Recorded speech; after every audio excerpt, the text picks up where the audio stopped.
राम कृष्ण की प्यारी गैया सारे जग की माता है। राम कृष्ण की प्यारी गैया सारे झटकता रहता है। नारद जी ने कहा, राजन, तुमने निःश्रेयस की कामना से यज्ञ किए थे, पर देखो भोवोह प्रजापते राजन पशून पशून पश्यत्वयाध्वरे संज्ञापितान जीव संघान निर्घृणेन सहस्रशः। निर्घृणेन, तुमने निर्दयता पूर्वक जिन हजारों पशुओं की यज्ञों में बलि दी है, उन सबको आकाश में देख लो। एते त्वाम संप्रतीक्षन्ते स्मरंतो वैशेषम तव। तुमने जो इनको मारा है और इनको जो मृत्यु की भयंकर पीड़ा, मृत्यु की पीड़ा नहीं होती क्या मरने वाले को? अरे प्रत्येक शरीरधारी को, ज्ञानी को होती तो भोगियों में पड़े हुए जीव, क्या उनको मरने की पीड़ा नहीं होगी? निर्दयता पूर्वक जो तुमने उनको मारा है, ये तुम्हारा बदला लेने की बाट जो हो रहे हैं। जब तुम मर करके परलोक में जाओगे तो ये संपरे तमय कूटैश्च छिंदन चित्थतमन्यवः, ये अपने लोहे जैसे वज्रतुल्य सिंहों से मार मार करके तुम्हारी जान लेंगे।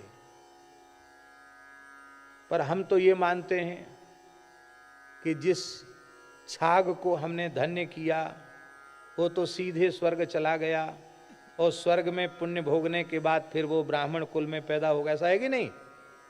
वो यज्ञ कर्म करने वाला होगा और धनी मानी भी होगा, लक्ष्मी और सरस्वती का कृपा भाजन होगा।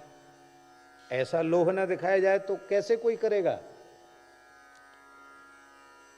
तब ठीक है, वो बकरा तो ब्राह्मण होगा, बकरा जो होगा वो तो ब्राह्मण होगा, और ब्राह्मण को फिर बकरा बनना पड़ेगा, वो उसको काटेगा, क्योंकि ये तो कर्म का एग्रीमेंट है, इसको चुकाना पड़ेगा।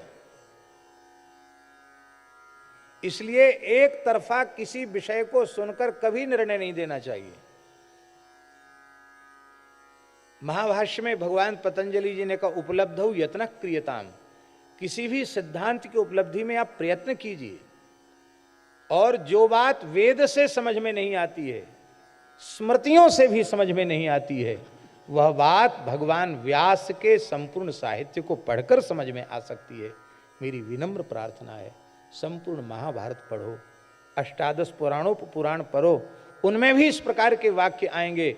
पर अपनी विमल मनीषा के द्वारा ये सुनिश्चित करो कि इसमें जीव के परम कल्याण का मार्ग क्या है, और उस मार्ग का चयन करके फिर उस मार्ग पर चलो। जो लोग वैदिक धर्म की रक्षा में लगे हुए हैं उनको हम वंदन करते, उनको प्रणाम करते, उनकी निंदा हम नहीं करते, उनके साधन की भी निंदा हम नहीं करते। लेकिन एक तरफा यही कहा जाए कि नहीं यही सब कुछ है और जो दूसरा है वो ठीक नहीं है, ये ठीक नहीं है। ये अच्छी प्रकार से इसको समझना चाहिए। बोलो भक्तवत्सल भगवान की